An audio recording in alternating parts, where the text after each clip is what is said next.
What's up? My name is Jeff Mack and I'm passionate about music. I love it. I'm setting aside to immerse myself in music, study it, live it, create. And I want to learn how to do this, what I'm about to do with my voice, in hardware or software. I think you call it chopping it up or slicing or cutting. Almost like you're doing on turntables, but you're doing it in another instrument. I wanted to sound like this with my voice. Let me show you how. Let me show you how. Let me show you how. Let me show you how. I could break it down. I could break it down. Break it down. I could break it down. Let me show you how. Let me show you how. I could break it down.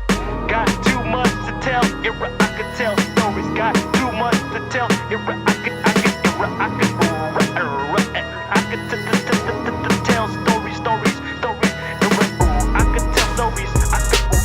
I could tell stories. I could tell stories. Got too much to tell. I could tell stories. Got too much to tell. So that's basically what I want to do with a voice sample. I want to cut it up and do what I want to do, manipulate that sound. If you know how to do it, please message me. I'm just trying to connect with people doing what they love for passion. Really, my question to you is, are you doing what you love to do? Shout out to Riff Raff. Shout out to Dame Grease for the motivation, inspiration. Peace.